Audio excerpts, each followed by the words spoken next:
Histórico fallo. Por primera vez la JEP sentencia a 8 años con sanciones restaurativas a 7 exintegrantes del secretariado de las FARC por secuestro. Deberán aportar con búsqueda de desaparecidos y desminado humanitario. En minutos toda la información. Como una burla, así tomaron esta primera sentencia de la JEP. Las víctimas acreditadas en este caso aseguran que no fueron invitadas a la lectura del fallo y que buscarán justicia en instancias internacionales. Después de 30 años y por segunda vez en su historia, Colombia es desertificada por Estados Unidos. Según la Casa Blanca, el gobierno colombiano ha fallado en la lucha contra el narcotráfico. Los detalles en minutos.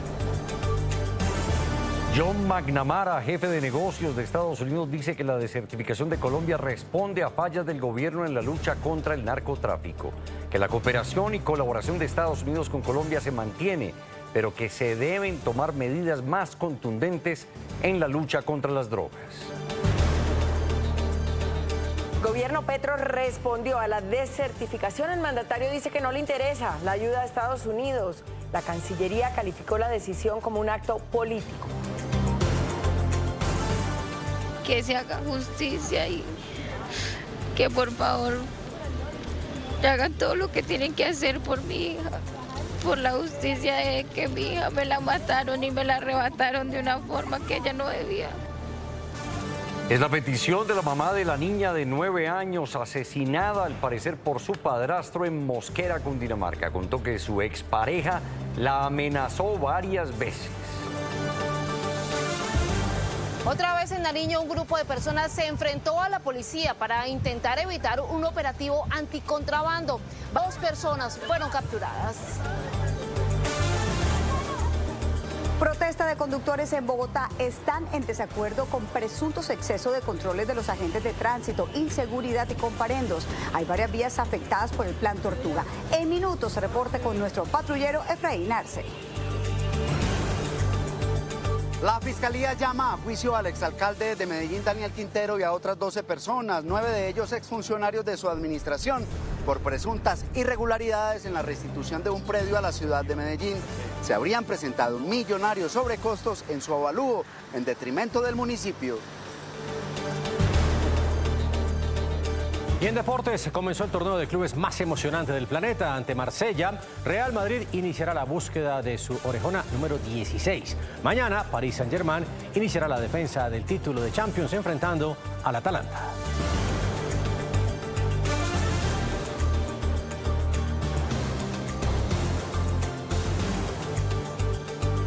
Murió Robert Redford a sus 89 años, un ícono, la leyenda del cine y el siempre galán. Sus películas y acciones ambientales quedaron por siempre en sus seguidores. Hoy lo recordamos.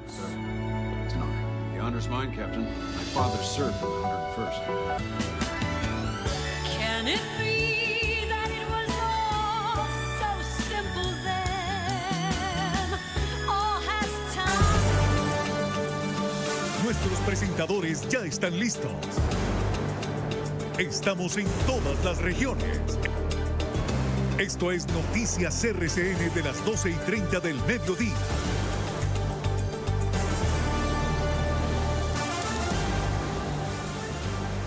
12 del día, 31 minutos. Bienvenidos. Es la hora de ponernos al día con lo que ocurre en Colombia y el mundo. Estamos todos listos al lado de la gente para contarles lo que pasa en este momento. Jessica. Ingrid, televidentes, comenzamos con el histórico fallo de la JEP. Se trata de la primera sanción en contra de 7 exintegrantes del secretariado de las FARC por el terrible delito del secuestro. No pagarán en centro carcelario, será una sanción restaurativa de 8 años. La JEP determinó que durante el secuestro hubo violencia sexual, homicidios y torturas. Las víctimas califican esta decisión como una burla. Ahí en la JEP, en el lugar de la noticia, han estado María Fernanda Correa y Daniela Enríquez. Adelante, buenas tardes. ¿Qué otros detalles tenemos?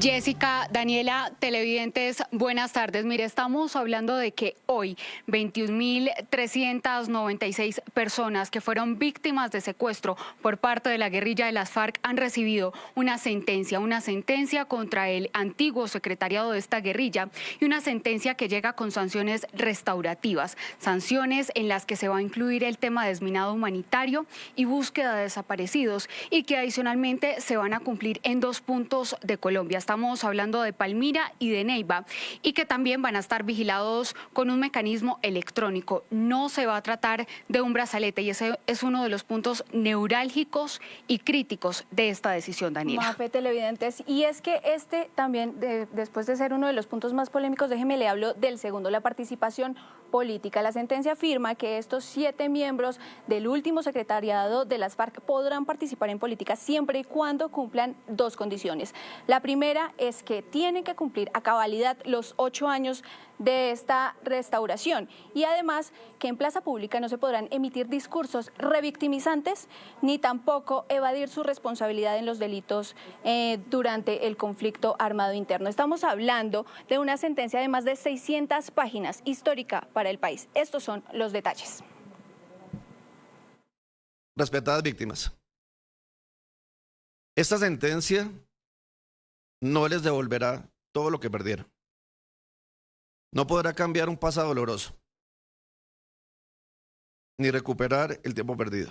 Aunque las heridas del conflicto permanecen hoy, las más de 21.000 víctimas de secuestro por las FARC y sus familias ven cómo por primera vez en la historia los máximos comandantes de las FARC responden por los vejámenes que cometieron, secuestros, tortura y violencia sexual. Son miles de dolores.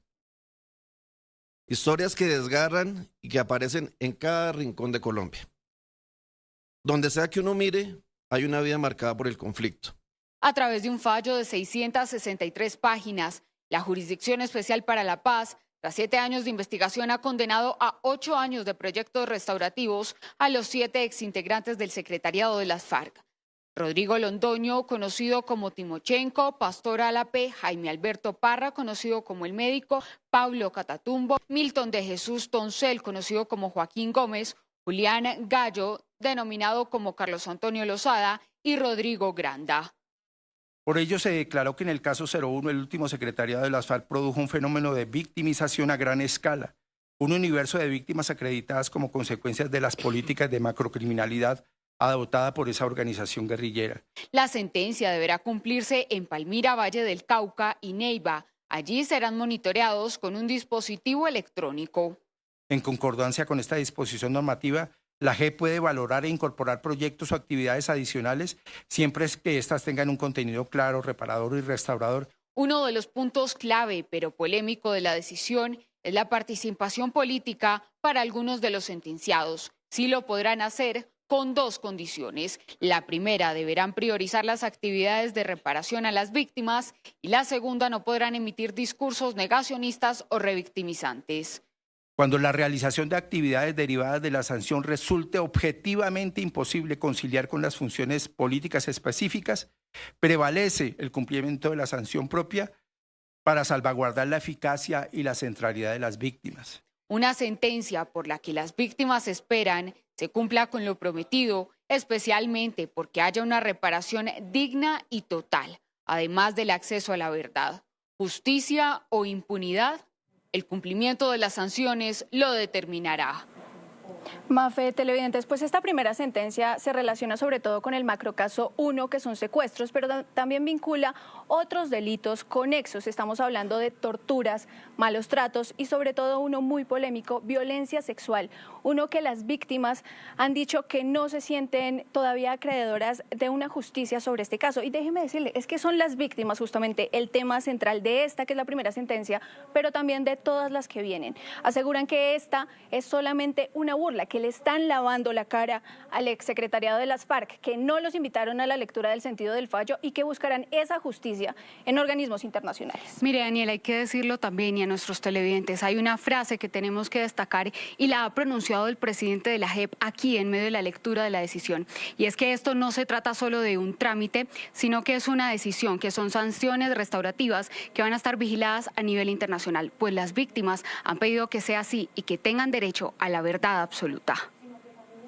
El fallo de hoy demuestra que no solamente no estábamos equivocados al no tener ninguna expectativa con la JEP, se ha convertido en una lavandería de los criminales de las FARC. Burlados, así se sienten las víctimas con la primera sentencia contra el último secretariado de las FARC a 8 años de trabajo restaurativo. Dentro del régimen de condicionalidad estaban los compromisos de verdad. Y entre los compromisos de verdad estaba el esclarecimiento de hechos de desaparición forzada asociados a secuestro. Los señores comparecientes máximos responsables no han tenido la voluntad de aportar la ubicación. La sentencia a trabajos comunitarios por los 21.000 casos de secuestros, pero también por otros crímenes como tortura, desaparición, desplazamiento y violencia sexual, deja una sensación de verdad a medias y premiación para los exguerrilleros. Esta jurisdicción no está juzgando proporcionalmente y adecuadamente a estos criminales de lesa humanidad que diseñaron una política sistemática de secuestro, de asesinato, de desaparición, de reclutamiento, tengan una sentencia por el caso primero, el caso 01 del proceso de la JEP, adecuadas. Las víctimas aseguran que no fueron invitados a la lectura del fallo y que 1 hora antes de la lectura de la sentencia fueron rechazados los incidentes presentados por las víctimas sobre ocultamiento de bienes por parte de los ex-FARC. Más de 3 billones de pesos en bienes de las FARC no hayan sido investigados. Las víctimas esperan justicia de instancias internacionales por los años de secuestro, malos tratos, torturas, abusos sexuales y otros crímenes de guerra a los que por años fueron sometidos. Esas serán entonces las voces de las víctimas que hoy, Daniela, siguen reparando justicia, verdad, siguen clamando justicia, verdad y reparación. Y que, por supuesto, hay que decirlo y precisar, esta decisión no queda en firme hasta que sea notificada y hasta que se conozca si va a haber algún tipo de recurso, Daniela. Pues, Mafe, justamente sobre esta notificación, las víctimas aseguran que no les ha llegado tampoco la sentencia de más de 600 páginas. Hoy lo que se leyó fue un documento con el resumen de estos detalles. Nosotros, por supuesto, seguimos muy pendientes del desarrollo y las reacciones, por supuesto, de esta decisión histórica. Pues María Fernanda, Daniela, gracias por su información desde la JEP, pero claro, Felipe, que no olvidamos, tenemos memoria de los vejámenes a los que fueron sometidas cientos de víctimas de las FARC por largos años. Claro que sí, Inés María. Dentro de los antiguos integrantes del ex secretariado de las FARC está el actual senador del Partido Comunes, Julián Gallo. La medida también cobija a Rodrigo Londoño. Vamos con Felipe Quintero, nuestro editor judicial. ¿De quién más estamos hablando, Felipe? Hola Felipe, Inés María, pues Julián Gallo, que usted señalaba precisamente, seguirá siendo senador. Esta sanción tampoco impedirá que cumpla su periodo. Estamos también hablando de Pastor Lisandro Alapoy, estamos de Jesús Toncel, alias Joaquín Gómez, Jaime Alberto Parra, alias El Médico, Julián Gallo, como lo señalábamos, Jorge Torres Victoria, Pablo Catatumbo y Rodrigo Granda Escobar. Televidentes, es importante señalar que después de 7 años se produce esta primera decisión de la Jurisdicción Especial para la Paz como una sanción. Pero usted se estará preguntando, ¿esto qué implica? ¿Tendrá o no tendrá cárcel? Lo vamos a ver a continuación. ¿Cuáles son las decisiones? Bueno, lo primero es que es una sanción propia de 8 años, la cual no contempla ningún tipo de medida de aseguramiento. No estamos hablando de que vayan a la picota, a la modelo, por ejemplo. Sin embargo, pues tendrán un dispositivo electrónico que no ha sido pues bastantemente claro cuál será. No será un dispositivo o un brazalete electrónico el cual se use por parte de la jurisdicción para tener el control de las personas. La sanción va en 4 enfoques. El primero, el desminado humanitario, donde se deberán dar información específica de los territorios que aún tienen minas. También la búsqueda de personas desaparecidas, más de 4.000, por lo menos en las víctimas acreditadas en el caso. La reparación medioambiental, esto por los efectos del desplazamiento durante todo el conflicto. Y finalmente, una reivindicación por la memoria de las víctimas. Esto se traduce como en monumentos, en acciones de reparación a las víctimas, distintos diálogos. La pregunta fundamental. ¿Podrán participar en política? Sí podrán participar en política. Incluso Julián Gallo, que hoy es senador de la República, seguirá completamente su periodo. Y las otras 6 personas que fueron pues ya objeto de esta sanción propia también podrán realizar política después de la sanción y deben comprometerse a no revictimizar. Sin embargo, la sanción todavía depende de una apelación ante el Tribunal de la JEP para que queden firmes, pero en el papel estas son todas las claridades sobre qué pasará con ellos, cómo lo van a pagar y específicamente las víctimas. ¿Cómo será este tema de la reparación, Felipe, Inés María? Claro que sí, Felipe, ahí estaremos muy atentos. Y es que miren, durante más de 3 décadas, en los años 80, las FARC atemorizaban con el delito de secuestro. Tomas guerrilleras y retenes ilegales eran solo algunas de las formas como amedrentaban a la población civil. Reclutamiento, homicidio, secuestro y desaparición forzada hacen parte del prontuario criminal. Rodrigo Londoño Echeverri, alias Timochenko, habría sido el encargado de establecer las políticas del negocio del narcotráfico de las FARC. Según la Corte Penal Internacional, tuvo 16 condenas por asesinato, secuestro, toma de rehenes, desplazamiento forzoso y reclutamiento de niños. Tuvo en su contra 182 procesos judiciales, de los cuales 106 incluyeron el cargo de homicidio. Pastor Alape se inició como guardia personal de Jacobo Arenas, uno de los fundadores de las antiguas FARC, pero luego ingresó al Frente Cuarto de la extinta guerrilla que delinquía en Cimitarra, Santander.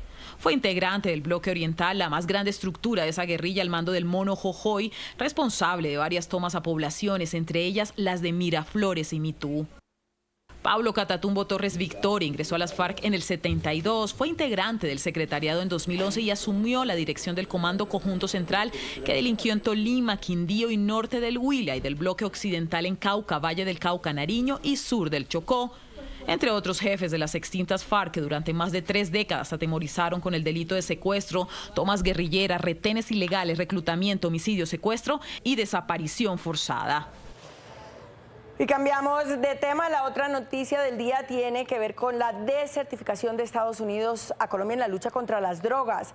La desertificación no contempla sanciones, pero sí deja a Colombia en el escrutinio de los países que se rajaron en combatir el narcotráfico e impone ciertas condiciones. El gobierno Trump calificó de fallidos los resultados del actual gobierno en la lucha contra la droga y la erradicación de cultivos. Y es que miren, son varias las razones por las que el Departamento de Estado desertificó a Colombia. Mírenlas ustedes. Hubo un incremento récord en los cultivos de coca. La producción de cocaína se registró en niveles muy altos. Dice que no se cumplieron las metas de erradicación de cultivos ilícitos. Colombia quedó por debajo de los estándares requeridos en la lucha contra el narcotráfico. Además, falta de cooperación internacional relacionada con el incumplimiento de extradiciones. Pues con este panorama nos vamos al Capitolio en Washington con nuestro corresponsal Roberto Macedonio. Roberto, ¿qué reacciones ha generado esta decisión y cuáles son las condiciones que pone Estados Unidos para reversar esta decisión? Buenas tardes.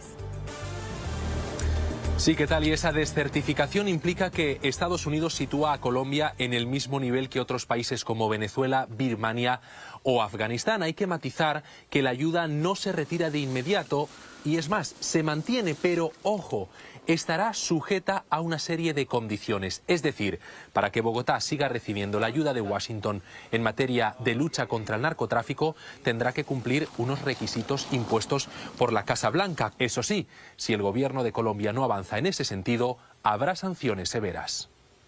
Según el memorando firmado por el presidente Donald Trump, en Colombia los cultivos y la producción de cocaína han alcanzado niveles récord bajo el mandato del gobierno del presidente Gustavo Petro. Sin embargo, el mandatario estadounidense señaló que existen algunas condiciones que tendrían en consideración para cambiar esta designación.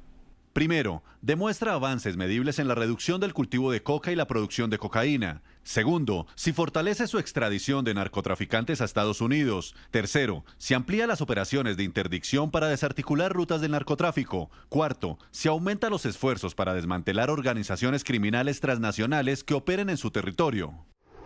Lo que significa que la asistencia estadounidense continuaría, solo si el gobierno de Colombia cumple con los requisitos pedidos por Estados Unidos. De no hacerlo, Colombia arriesga sanciones más severas y mayor aislamiento diplomático, no solo de Estados Unidos, sino a nivel internacional.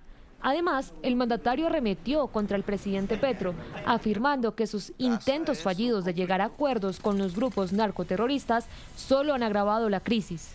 Mientras que el gobierno colombiano no ha logrado cumplir ni siquiera sus propios objetivos de erradicación de la coca, ya de por sí muy reducidos, lo que ha socavado años de cooperación mutuamente beneficiosa entre nuestros dos países contra los narcoterroristas. Estados Unidos identificó a 23 países como principales productores o rutas de tránsito de drogas, como México, Costa Rica, El Salvador y Ecuador, pero 5 obtuvieron la desertificación, entre ellos Colombia, Venezuela, Bolivia, Afganistán y Birmania. Y aunque nuestro país no pierde de inmediato la ayuda del gobierno estadounidense, Colombia afronta ahora una fuerte presión internacional, con la imagen deteriorada y la cooperación antidrogas condicionada a resultados concretos. El secretario de Estado, Marco Rubio, se ha pronunciado a primera hora de la mañana. Ha querido poner en valor la relación histórica que ha habido entre Colombia y Estados Unidos en los últimos años y, es más, en las últimas décadas. Históricamente, ambas naciones han cooperado en materia de lucha contra el narcotráfico. Pero el secretario de Estado también ha sido crítico con la falta de liderazgo. Hay actualmente un mal liderazgo, ha dicho Marco Rubio, en una clara alusión al presidente Petro a la hora de combatir el narcotráfico.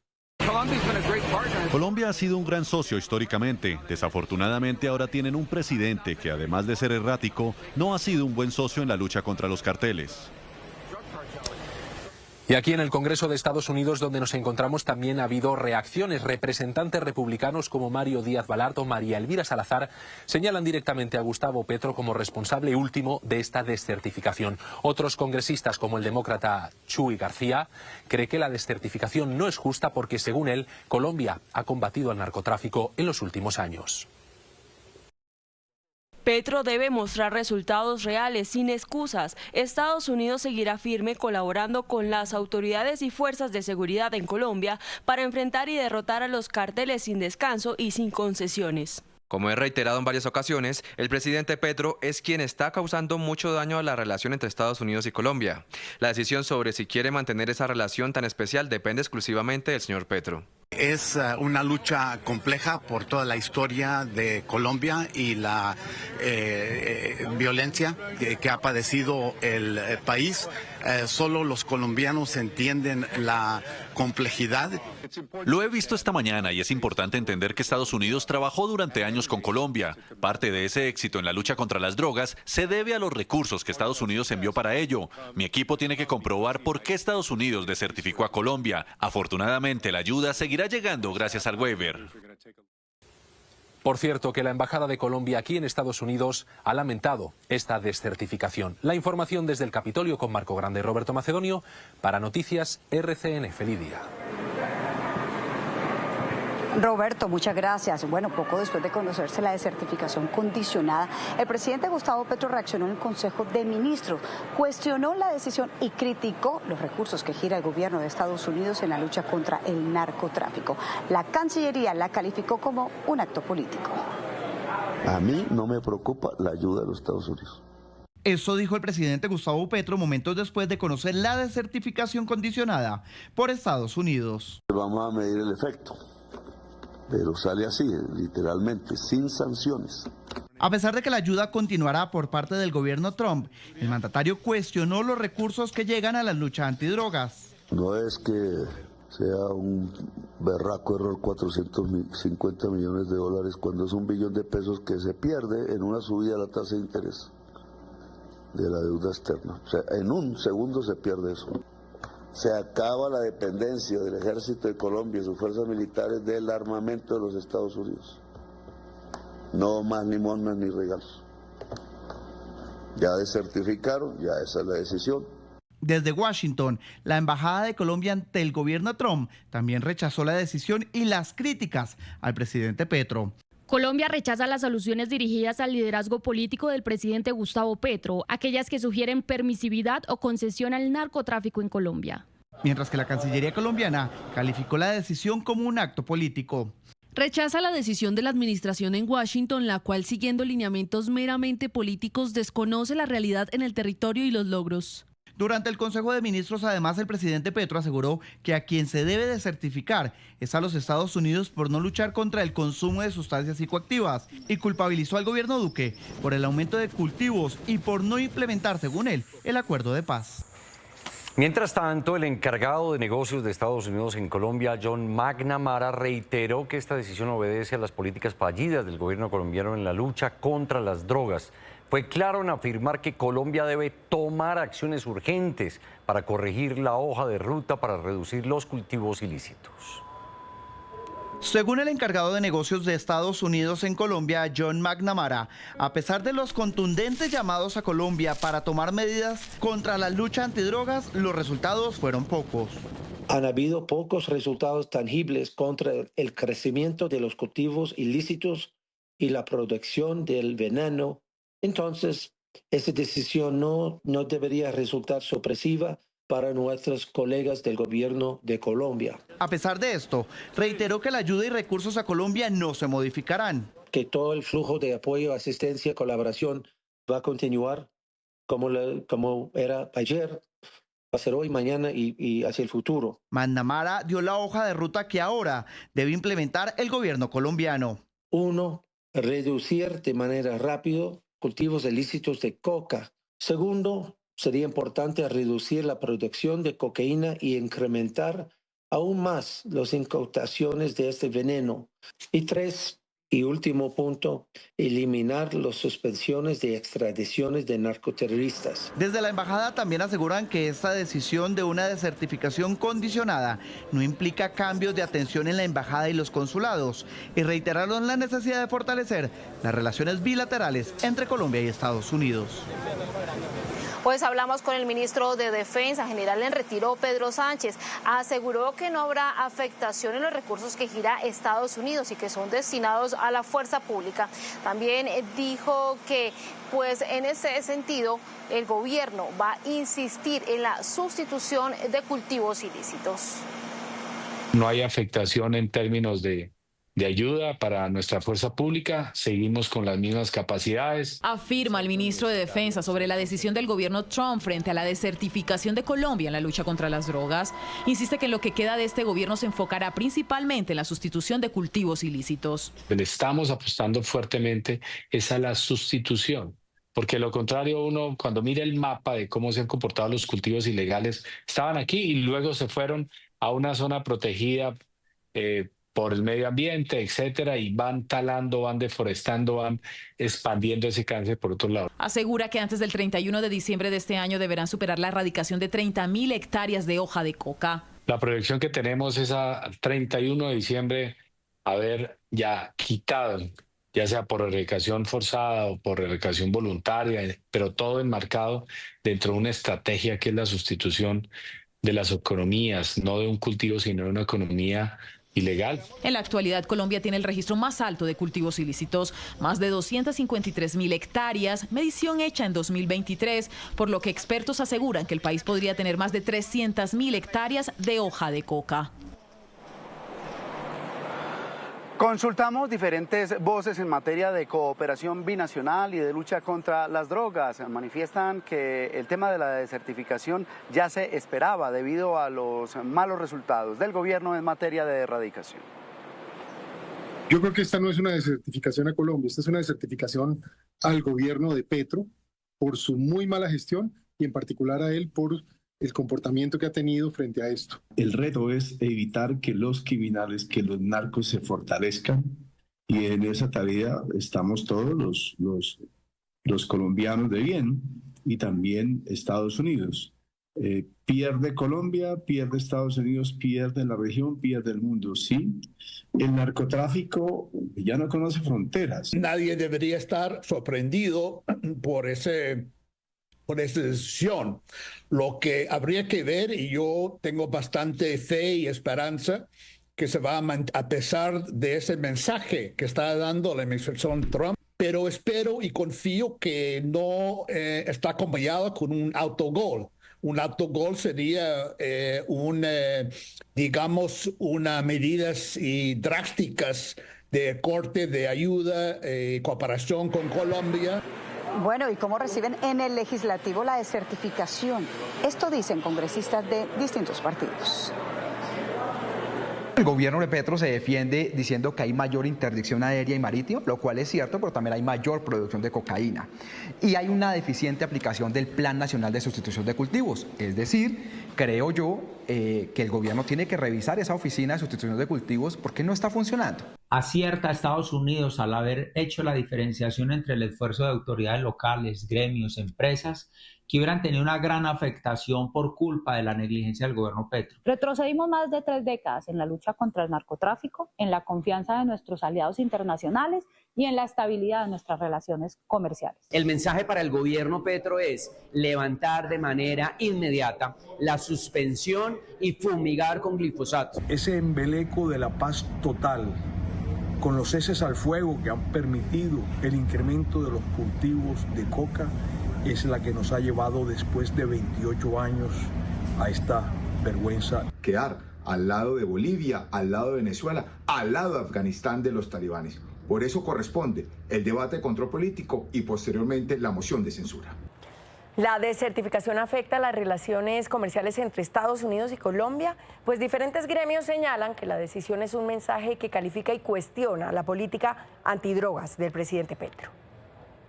La desertificación no tendría efectos económicos inmediatos para Colombia. No tenemos tampoco efectos desde el punto de vista comercial en términos de mayores aranceles y tampoco tenemos consecuencias en términos de la cooperación que es tan necesaria desde el punto de vista económico y militar para la lucha contra el narcotráfico. No hay un impacto en temas comerciales ni económicos. El presidente de Estados Unidos, si no ve un proceso de mejoramiento en la lucha contra las drogas, puede establecer sanciones dentro del contexto de la ley que le habilita esas acciones.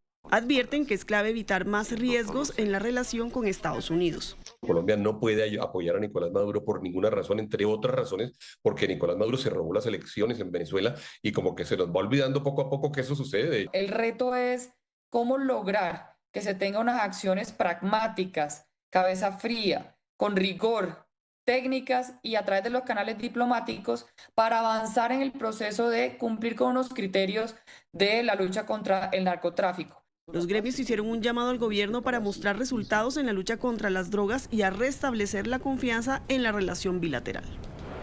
Y sobre esta decisión del gobierno de Estados Unidos con Colombia ante los incumplimientos en algunos compromisos de la lucha antidrogas, también reaccionaron algunos gobernadores, alcaldes y autoridades regionales. Faltan 11 meses de este gobierno. Estados Unidos, si retiraba el apoyo a nuestra fuerza pública, al país se lo terminaban de tomar las estructuras criminales a las cuales el gobierno Petro les ha dado todo el alcance y toda la ayuda. Cuando el presidente manifiesta que él no necesita los recursos de Estados Unidos, se equivoca. Colombia sí necesita los recursos de Estados Unidos. Una de las mayores afectaciones que hoy estamos teniendo es la ausencia de USAID en la inversión que le da a Colombia y le da a las regiones frente a la atención a los problemas migratorios. Realmente nos hace falta un poco más de esa inversión para poder cerrar las brechas de división. Además, pues lo del Pacto Catatumbo llegaría a reforzar esa transformación que requiere el territorio. Pero creemos que la lucha contra el narcotráfico, la guerra contra las drogas ha fracasado y es necesario cambiar su viraje. Y desde Nariño hay una oportunidad enorme con los diálogos territoriales de paz. Aquí hay una apuesta por sustituir de manera voluntaria, gracias a los procesos de diálogos de paz, 20.000 hectáreas de coca.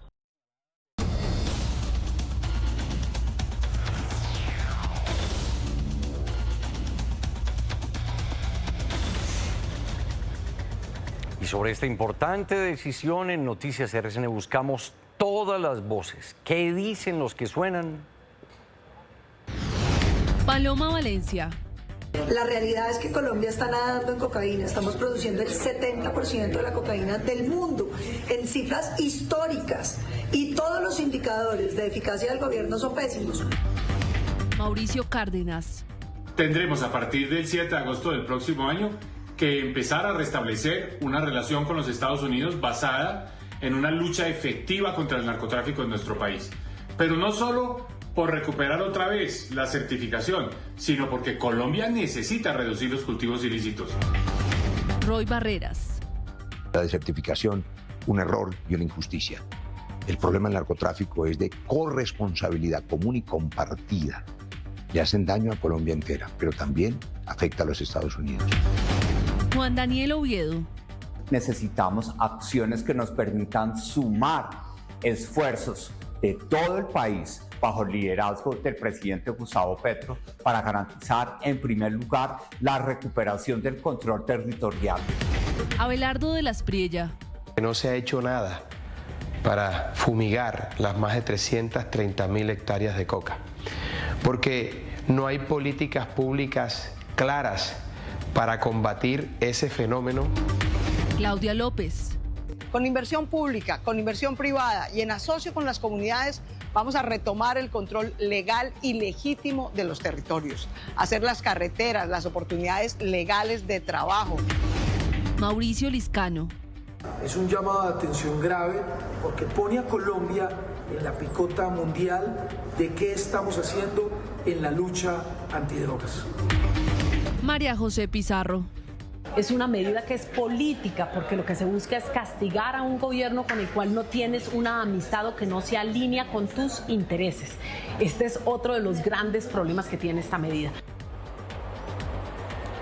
Cambiamos de tema, hablamos ahora de la Fiscalía, pues el ente investigador radicó el escrito de acusación contra el exalcalde de Medellín, Daniel Quintero, y contra otras 12 personas, entre ellas 9 funcionarios. Estas personas son señaladas de presuntas irregularidades en el proceso de restitución de un predio. Por eso serán llevadas a juicio.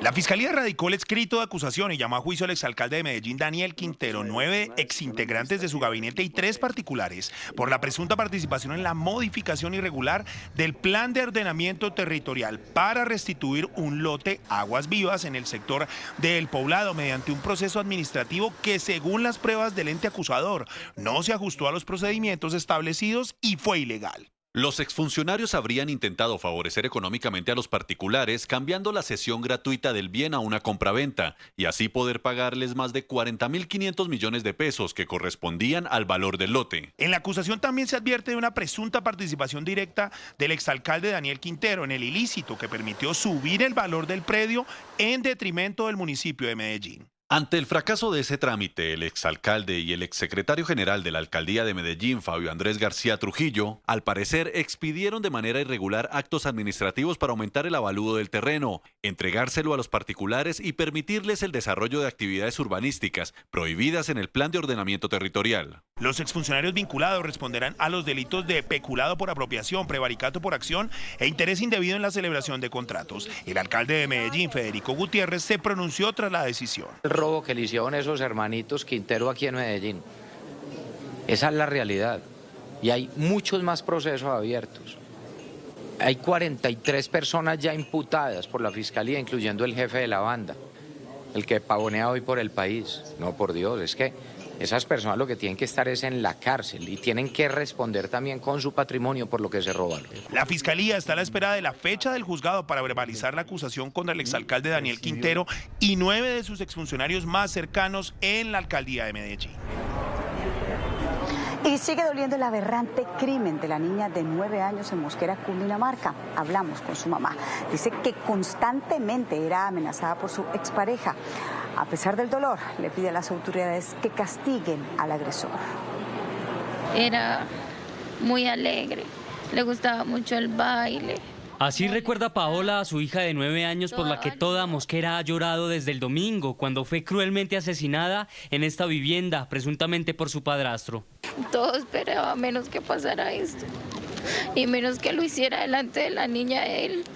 Aclara que sostuvo una relación de aproximadamente 5 años con el presunto agresor. Yo ya no quería nada más con él y él me decía que si no era con él, no era con nadie. Era una de las amenazas que recibía, aún así siguieron viviendo bajo el mismo techo. Yo no me había ido de la casa porque él decía que no tenía para dónde irse con la niña. Entonces yo le dije que yo pagaba el arriendo y que yo me quedaba ahí. En la mañana de ese domingo, Paola discutió con el hombre de 33 años. Asegura que se puso violento, por lo que ella salió de la casa a pedir ayuda a la policía. En ese lapso y con las niñas durmiendo, se habría encerrado y atacado con arma blanca en casi 50 ocasiones a su hijastra. Mi hija me la mataron y me la arrebataron de una forma que ella no debía. Las exequias serán en el Tolima y en Bogotá las velatones seguirán hasta el viernes. Qué doloroso testimonio. Miren, y en Medellín, el niño de 4 años que fue salvajemente golpeado sigue luchando por su vida. Permanece en coma inducido. Mientras tanto, se conoció que la mamá del pequeño también era agredida por su pareja, pero además ella y la abuela del menor ya están recibiendo ayuda y también medidas de protección. Con nuestros niños no, decimos en Noticias RCN, porque escuchen esta cifra tan dolorosa. En solo un mes, en ese mismo hospital ingresan por lo menos 20 menores víctimas de maltrato físico y sexual.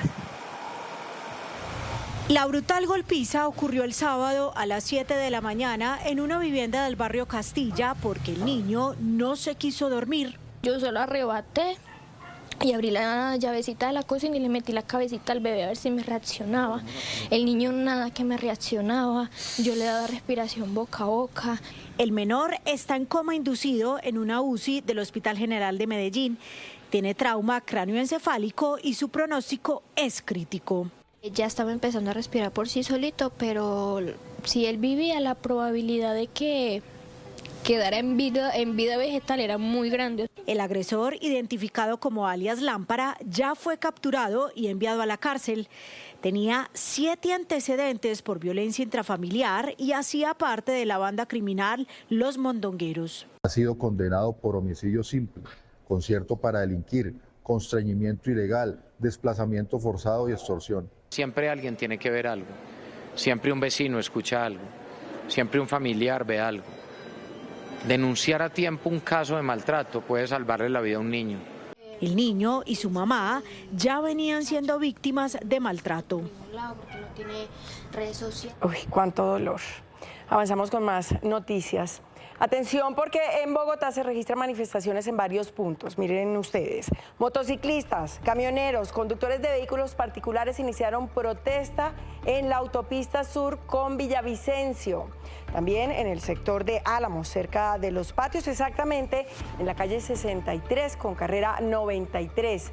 Y en la avenida Ciudad de Cali con calle 72. A esta hora, algunos grupos avanzan por varias vías principales de la capital. Efraín Arce, ¿por qué están protestando y hasta dónde van las movilizaciones?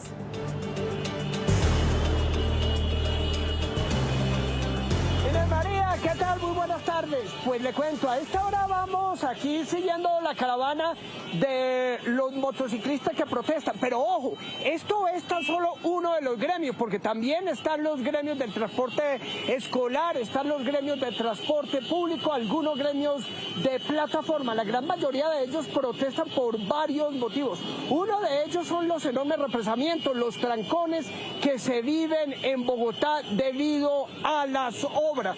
Por otro lado, los motociclistas, ellos puntualmente están protestando por lo que ellos consideran es un manejo arbitrario por parte de la Secretaría de Movilidad, porque se sienten perseguidos. Aseguran que las cámaras infractoras, casa infractores, pues los están persiguiendo, los están discriminando. Aseguran que cada rato hacen algún tipo de retén para discriminar a los motociclistas y sancionarlos, inmovilizarles sus motos, impartirles comparendos. Ellos aseguran que es una discriminación que no es necesaria contra ellos, que ellos no son los culpables de causar la inseguridad y los trancones en la capital. Piden a la Secretaría de Movilidad y al IDU un manejo más expedito de la movilidad para que la ciudad vuelva a fluir. Para terminar, Inés María, en estos momentos la caravana se desplaza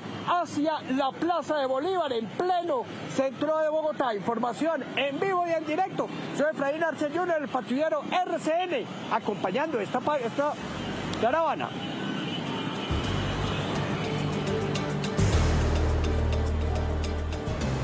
Efra, gracias. Le recibo yo en Medellín para hablar de otro tema que preocupa, la difícil crisis de la salud. En Manizales, por ejemplo, hay una noticia lamentable. Han reportado el cierre de los servicios médicos en el hospital infantil que atiende a pacientes pediátricos de la nueva EPS.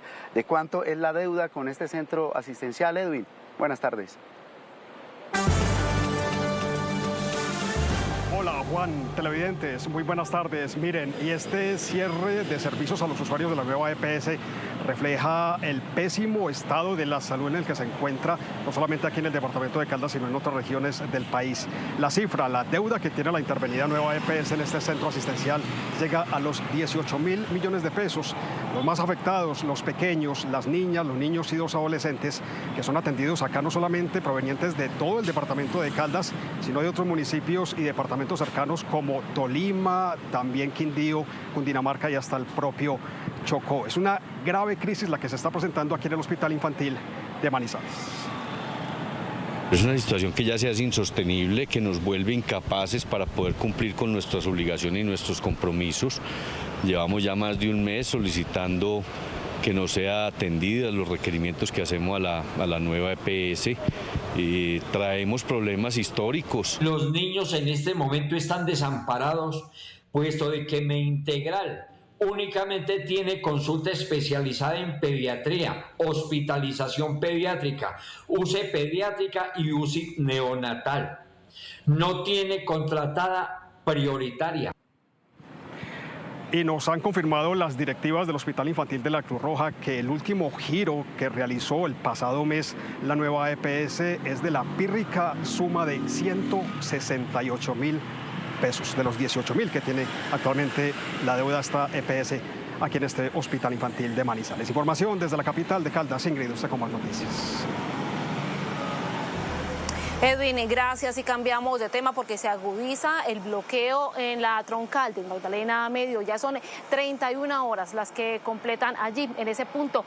Ángela Porras, buenas tardes. ¿Exactamente en qué lugar está pasando? Y cuéntenos si ya llegó algún representante de la Agencia Nacional de Infraestructura.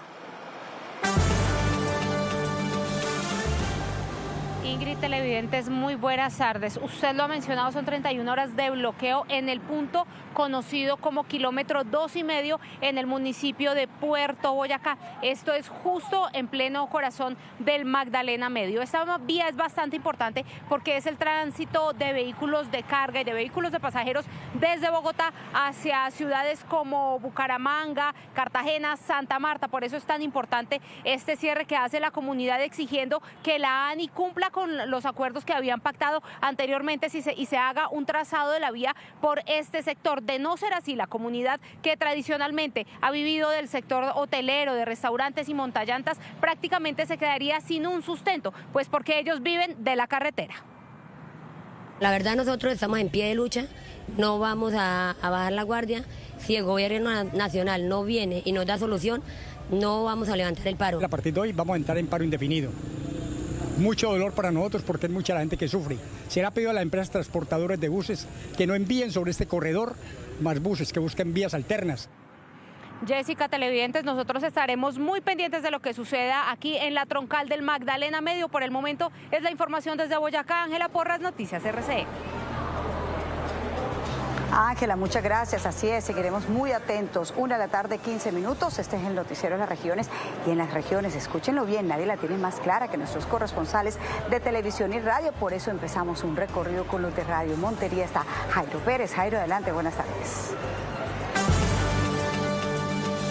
Compañeros en estudio, la FM desde Montería, varios jóvenes que hacen parte de la barra Los de Siempre del equipo de fútbol Jaguares de Córdoba le apostaron a un cambio en su vida. Ya están estudiando en el SENA, en la capital de Córdoba, a través del programa Jóvenes a lo Bien de la Policía Metropolitana. Así lo confirma uno de sus voceros, Diego Bellojín. Hoy 30 de nuestros muchachos están cambiando su vida a través de la educación. Están en un proceso de una formación profesional técnica en el SENA, en mecánica de vehículos automotores livianos. Los beneficiados le hacen el llamado a los demás barristas para que se unan a esta buena causa. Ha sido una bonita experiencia y invitamos a las demás barras del país a un nuevo cambio. Invitamos a la barra a los de siempre. El comandante de la Policía Metropolitana, el coronel Héctor Ruiz, le hizo el llamado a los empresarios del departamento de Córdoba para que apoyen a estos jóvenes que quieren cambiar. Jairo, muchas gracias. Y las noticias del Caribe las tiene Delcy de Ávila desde Cartagena. Delcy, buenas tardes.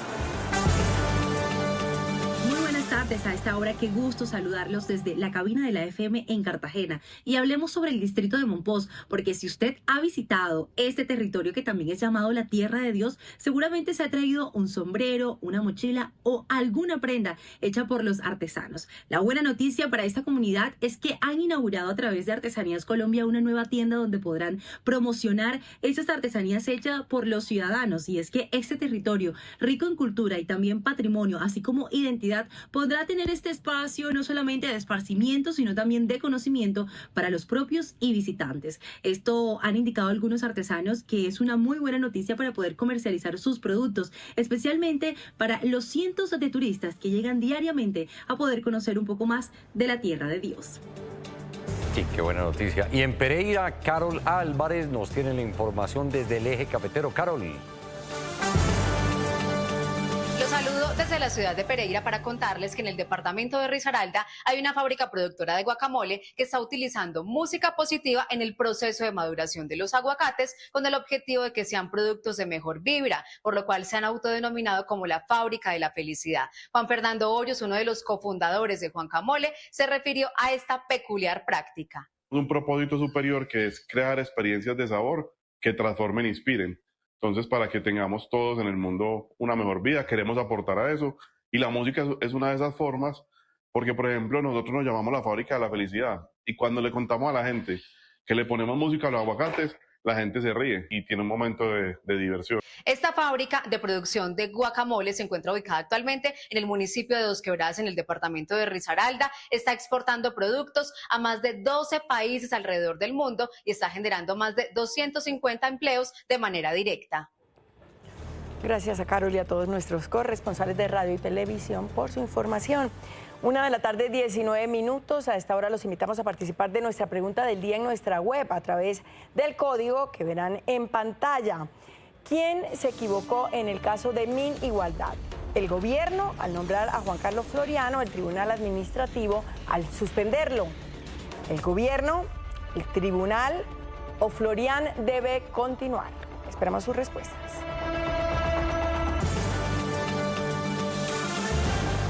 Gracias por seguir con nosotros. El cierre de servicios de salud por la millonaria deuda con las entidades de atención para los pacientes se sigue reflejando en la demora para conseguir camas en el Valle del Cauca. Una familia de Buenaventura pide que habiliten un cupo en Cali para realizarle procedimientos urgentes a un hombre de 35 años que se debate entre la vida y la muerte. La vida de Joymar Yantén, de 35 años, depende de lograr una cama disponible en una clínica de nivel 4 en Cali. El paciente fue víctima de una bala perdida en el barrio El Bolívar de Buenaventura y su familia clama ayuda. A la altura de la espalda, le entró hacia el abdomen y tiene muchas lesiones en unos órganos. Entonces necesitamos que por favor lo remitan a Cali para hacerle el procedimiento que se requiere y por el momento él está en cuidados intensivos, está en la UCI y está inconsciente. En comunicación con Noticias RCN, su EPS en Sanar asegura que el traslado fue autorizado, pero que dependen de la disponibilidad en las clínicas de Cali. Lo que necesitamos es que por favor no se quede ahí, sino que en Sanar haga los trámites correspondientes rápido para que por favor a él le puedan hacer esa cirugía. Mientras tanto, personal médico de un hospital de Buenaventura intenta mantener a Joymar con vida. Vamos ahora a Nariño porque otra vez un grupo de personas se enfrentó a la policía para tratar de evitar un operativo anticontrabando. Lisa, usted tiene los detalles.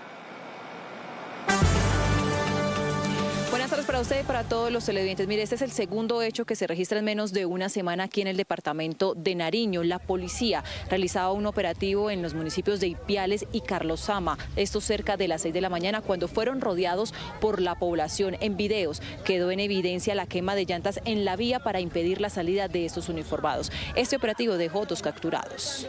La fuerza pública rechaza de manera categórica los actos de obstrucción a los procedimientos policiales. registrados en las últimas horas, donde resultaron afectados 2 vehículos oficiales pertenecientes a la Policía Nacional y rentas departamentales. Esas acciones ilegales atentan contra la labor de las autoridades, cuyo fin y propósito es desplegar controles operativos para contrarrestar el delito y garantizar la seguridad y convivencia ciudadana. Mire, también lo que dicen las autoridades es que allí encontraron armas, licor adulterado y también productos de contrabando. Es toda la información, sigan ustedes con más. Lisa Díaz Rincón, Noticias RCN. Lisa, gracias. 1:50 p.m. Hacemos una pausa para comerciales y ya regresamos para seguir poniéndonos al día aquí en Noticias RCN. Pero antes, las claves de Clara Estrada.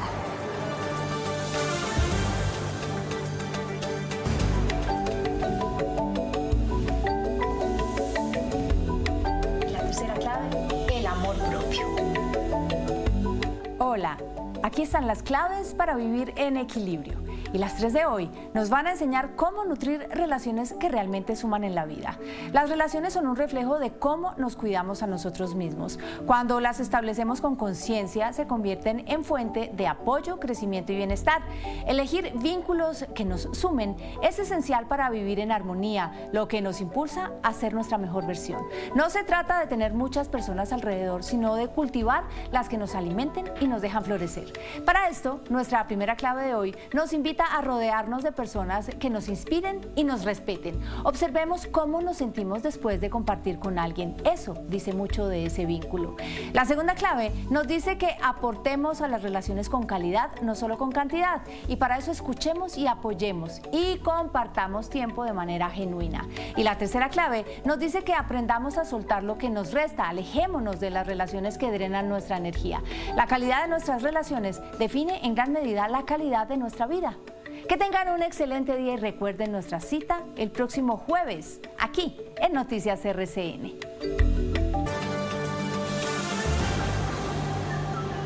2 de la tarde en punto. Gracias por continuar con nosotros aquí en Noticias RCN. Un nuevo caso de maltrato animal genera dolor aquí en Cartagena.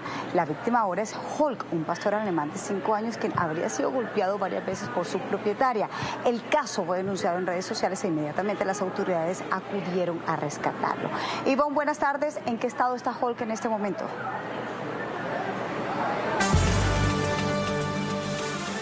Jessica, buenas tardes. Pues mire, se encuentra bastante delicado. Estuvimos en la veterinaria en donde lo están atendiendo. Tiene varias heridas en su cuerpo, en su cabeza, sobre todo en las patas. Para algunas de ellas fue necesario que el veterinario tomara algunos puntos de sutura y según también nos ha dicho, tiene síntomas de depresión. Lo importante aquí es que las autoridades actuaron rápidamente. Ahora se va a establecer una investigación y por ahora lo más importante es que se recupere. Los ladridos de Hulk y los golpes se escuchaban desde el balcón de un apartamento en el barrio Torices en Cartagena y por eso vecinos del sector decidieron hacer público el maltrato. Él tiene conocimiento de este evento a través de las redes sociales. Inmediatamente activa su protocolo de atención, llegando al lugar y evidenciando esta situación, donde se toma contacto de manera inmediata con la UMATA para que en ese acompañamiento se verifique que efectivamente se trata de un maltrato animal. La sangre de Hulk en el piso evidenció las heridas a causa de los golpes, por lo que la policía y el escuadrón antimaltrato de la UMATA acudieron inmediatamente a su rescate. Hulk se recupera, mientras que las autoridades ya iniciaron una investigación a su propietaria. Allí puede existir un acto sancionatorio e incluso de privación de la libertad, de acuerdo a lo que se adelante en esta investigación, como la entidad UMATA lo pueda establecer y correr el caso hacia la Fiscalía General de la Nación. Las autoridades en Cartagena tienen habilitada 24 horas la línea 123 para recibir denuncias de maltrato animal. Las autoridades han hecho un nuevo llamado a la conciencia y también a que se denuncien esos casos para que se eviten este tipo de situaciones. Cuando ustedes conozcan alguna situación así, para eso está la línea 123 para denunciar. La información que tenemos por ahora es de Cartagena. Juan Fernando, usted tiene más noticias. Ivonne, gracias. Hablamos ahora de política, pues en la localidad de Bosa, en Bogotá, el precandidato Juan Daniel Oviedo presentó al grupo de candidatos a la Cámara de Representantes por la capital que lo acompañarán en su aspiración presidencial. Juan Daniel Oviedo, precandidato presidencial por el Movimiento Por Toda por Colombia, presentó su lista a la Cámara de Representantes por Bogotá para las elecciones del 2026.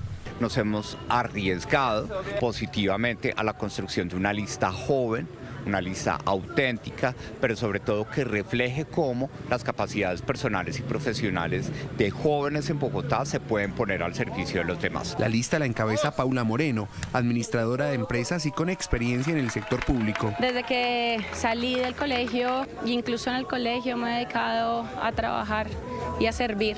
Me encanta. He trabajado toda mi vida en el sector público. La completan Carlos Eduardo Forero y Antonio Perry, dos abogados con visión en seguridad y ciencia de datos. Lo primero que necesitamos es mejorar las metodologías de trabajo, mejorarlas y a partir de ahí empezar a avanzar con tecnología. Yo quisiera tratar el tema de los jóvenes y la empleabilidad. Quisiera darle a los jóvenes esas capacidades que están demandando las empresas en el siglo XXI. Al momento, el precandidato Oviedo suma 322.000 firmas para la inscripción de su candidatura a la presidencia.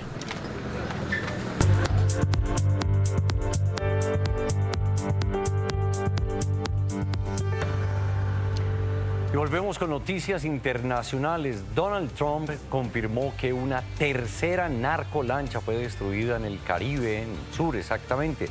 Lanzó una nueva advertencia. Bueno, yo diría esto de inmediato. Dejen de enviar el tren de Aragua a Estados Unidos, dejen de enviar drogas a Estados Unidos. Destruimos en realidad 3 embarcaciones, no 2, aunque ustedes vieron 2. Y el problema es que hay muy pocos barcos en el agua. Dejen de enviar gente desde sus cárceles a nuestro país. Ellos están enviando a sus prisioneros. Eso ya lo han hecho. Y en las últimas horas se conoció nueva información sobre el autor del asesinato del activista republicano Charlie Kirk. Según los investigadores, el presunto asesino confesó el crimen a sus amigos en una plataforma de mensajería, quien permanecerá detenido sin derecho a fianza. La Fiscalía a esta hora presenta cargos en su contra. Estoy elevándole cargos a Tyler James Robinson, de 22 años, con los siguientes crímenes: asesinato agravado, una ofensa capital por, de manera intencional o no intencional, causar la muerte de Charlie Kirk bajo circunstancias que crearon un grave riesgo de muerte para otros. El ejército de Israel inició su gran ofensiva militar terrestre para tomar el control de la ciudad de Gaza, ubicada en el norte del enclave palestino. Es considerada la última fortaleza del grupo terrorista Hamas. Según Israel, sus tropas tienen como objetivo entre 2.000 y 3.000 milicianos del movimiento extremista palestino que aún permanecerían allí. Momento de una pausa para comerciales, pero ya regresamos con Luz Tobón y todas las noticias del entretenimiento. Ya volvemos. Son las víctimas de las FARC y aquí siempre estamos con ellas. Son muy duras las críticas que le hacen a la primera sanción que emite la JEP en contra del secretariado de las FARC. La primera es esa, que apenas es la primera sanción tras 7 años de creación de este alto tribunal. La segunda es que no van a pagar un solo día de cárcel en esos 8 años de sanción. La tercera es que por ahora no han recibido nada de reparación. Esta sentencia no les devolverá todo lo que perdieron. No podrá cambiar un pasado doloroso. Se ha convertido en una lavandería de los criminales de las FARC. La segunda, las implicaciones que tiene la desertificación de Estados Unidos a Colombia, una situación que no veíamos desde hace más de 30 años. Eso fue en el gobierno de Zapatero. Lo cierto es que para Estados Unidos estamos inundados de coca y de erradicación muy poco. Colombia ha sido un gran socio históricamente. Desafortunadamente ahora tienen un presidente que, además de ser errático, no ha sido un buen socio en la lucha contra los carteles. Y la tercera, dolor por la muerte de un ícono del cine. Robert Redford falleció a los 89 años, será recordado siempre por tantas películas en las que participó esta estrella de Hollywood. My father served in the 101st. Ahí estamos siempre con las noticias de la gente por la app, por las redes y por la pantalla. Pongámonos al día siempre por Noticias RCN. Juan Fernando. María, con una positiva, porque aquí en el marco de la Fiesta del Libro y la Cultura, que es uno de los eventos literarios más representativos de la región, la ciudad de Medellín hizo oficial su candidatura, su aspiración para convertirse en 2027 en la capital mundial del libro. El propósito es fortalecer a la capital antioqueña como destino cultural y creativo. La mía no tan positiva porque aquí en Cartagena se han impuesto 33.549 comparendos, según cifras oficiales del Departamento Administrativo de Tránsito y Transporte. Escuchen eso, el 65% a motocicletas, el 20.5% a carros y el 14.5% a otro tipo de vehículos, incluyendo camiones, buses y chivas turísticas. Aquí la Secretaría de Movilidad de Cali rechazó la golpiza en la que terminó un procedimiento de tránsito. 2 agentes resultaron lesionados. Un ciudadano que también resultó con lesiones fue aprendido por las autoridades. Según el informe oficial, todo habría iniciado por una comparendo que se le iba a imponer por no llevar los documentos necesarios ni al día. Y el conductor de la moto también había intentado evadir un puesto de control en las vías. Y hasta aquí esta emisión de Noticias del Mediodía. Los invitamos a descargar la app del canal RCN y mantenerse bien informado. Un abrazo.